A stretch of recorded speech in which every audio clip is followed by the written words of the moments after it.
découverte du Viet Thanh, c'était en octobre 2010, lors du retour de mon mari, Feu Relavave, qui était parti en voyage. Il s'était rendu au Vietnam afin de remettre des messages à caractère strictement familial à des détenus d'opinion, messages recueillis auprès de Vietnamiens vivant en Suisse. Le hasard a fait que le 10 octobre, il se trouvait sur la place principale au centre de Hanoï et il a assisté à une manifestation qui avait été mise en place par le Viet Thanh.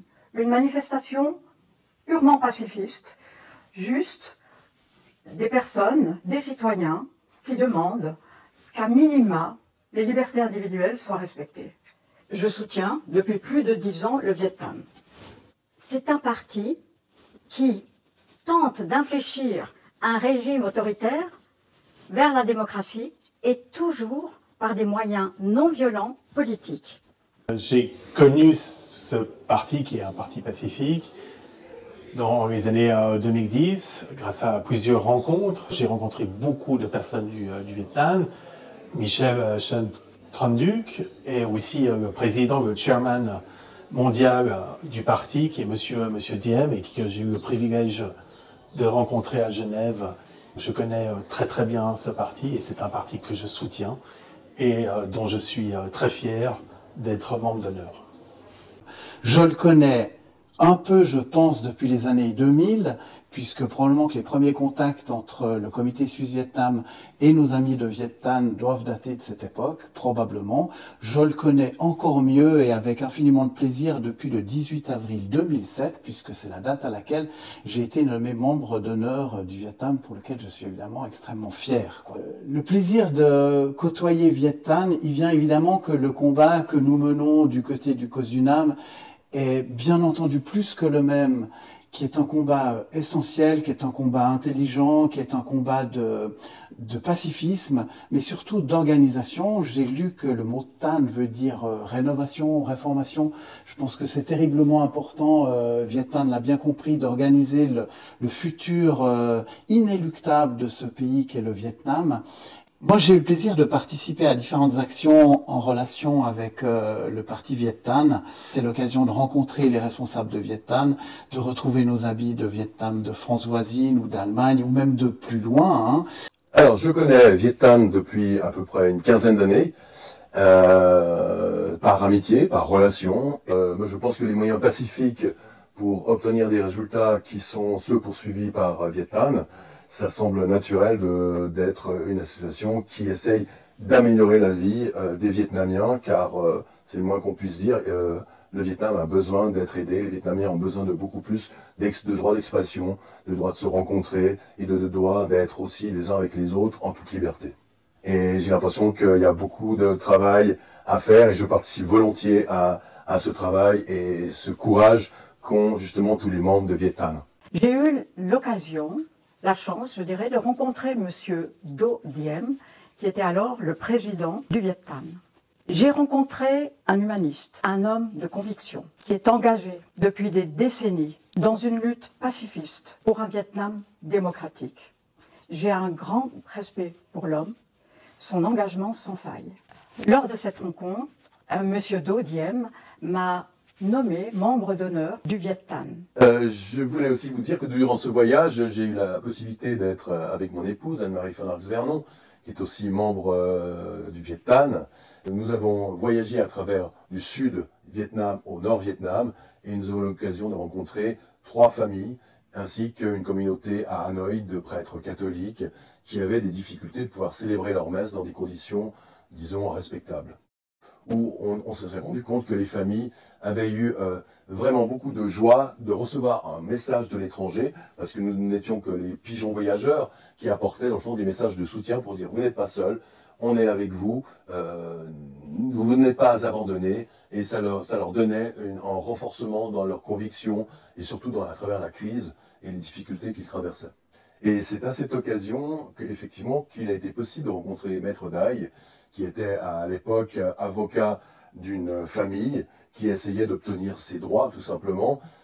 Et si jamais le gouvernement n'était pas satisfait de l'action qu'avaient ses avocats, ils pouvaient tout simplement les mettre eux-mêmes également en prison pendant en certains temps.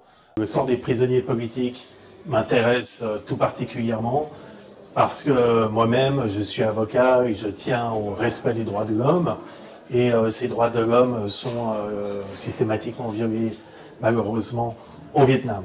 Et dans ce contexte-là, on a organisé plusieurs actions, alors des collectes de fonds en faveur des familles des prisonniers politiques, la mise en place de pétitions, de nombreuses pétitions signées par des politiciens importants, suisses et genevois, visant la libération des prisonniers politiques. Et puis, en tant qu'avocat aussi, j'ai revu le deuxième Shadow Report qui avait pour objet Viettel et la question de l'expropriation de terres détenues par des villageois et par des familles qui étaient là depuis, j'ose le mot, des millénaires. C'est vrai qu'on a le plaisir d'organiser chaque fin d'année, pratiquement ici au Grand Saconnet, une réunion, une soirée en faveur des réfugiés et de la démocratie au Vietnam. Et c'est vrai que par ce biais-là, c'est l'occasion de rencontrer les responsables de Viet Thanh. Il y a aussi toute cette partie terriblement importante qui est le combat d'actions, comme par exemple les rapports qui sont envoyés au Haut Commissariat des droits de l'homme, qui sont terriblement importants et pour lesquels il y a toujours un travail très important de regrouper ces informations. Suite à ce voyage de retour, bien entendu, fort de tous ces gens et ces personnes que nous avions rencontrés au Vietnam, nous avons participé aussi à faire des pétitions et des demandes auprès de notre propre gouvernement pour s'adresser au gouvernement du Vietnam afin de libérer les prisonniers qui étaient dans des situations déplorables au Vietnam. Et nous avons eu la chance et le bonheur de rencontrer les premiers prisonniers qui étaient enfin libérés par le gouvernement vietnamien. Et nous avons eu Monsieur Dai, nous avons eu Monsieur Wang, Monsieur Dieu qui est de retour à Paris et qui a participé à de nombreuses rencontres aussi avec nous par la suite. Alors actuellement, nous sommes en train de soutenir la situation difficile de Thuy Han, 50K, qui s'est battu pour pouvoir aider les familles de prisonniers au Vietnam et qui s'est retrouvée elle-même condamnée à une prison et elle est toujours en prison, elle est même en clinique psychiatrique suite à la dégradation de sa santé et nous espérons vraiment pouvoir obtenir sa libération car l'espoir est vraiment plus fort que la peur. Les avocats particulièrement actifs dans la défense, et notamment la défense des activistes des droits humains au Vietnam, qui ont dû fuir le pays et qui ont heureusement été accueillis aux États-Unis. Ça montre d'abord qu'il faut un courage extraordinaire pour être un avocat de la défense au Vietnam. Un de ces avocats, je l'avais rencontré par le biais de vidéoconférences à l'époque, et je lui avais dit toute mon admiration. Ces avocats n'avaient pas le choix. C'était la valise ou la prison. Et je me suis engagée de faire tout mon possible en faveur des détenus de conscience. Dans les faits, ça se traduit par la signature de pétitions, des tentatives d'approcher le consulat vietnamien à Genève. C'est aussi être un membre actif auprès du comité du COSUNAM.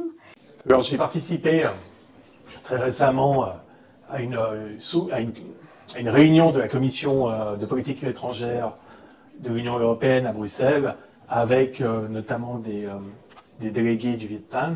C'était surtout l'objet de faire le point sur l'accord de libre-échange et ses conséquences par rapport au respect des règles de droit du travail et du respect des droits humains au Vietnam. Et là, 2 députées européennes ont vraiment signalé que cet accord de libre-échange, loin d'avoir libéralisé, humanisé le marché du travail et le droit du travail au Vietnam, avait au contraire provoqué une inertie terrible. Alors la Stèle des Boat People a été un moment assez extraordinaire dans la vie du Grand Saconnet, puisqu'en fait elle a été finalement conçue et projetée et finalement inaugurée dans un parc public saconnaisien.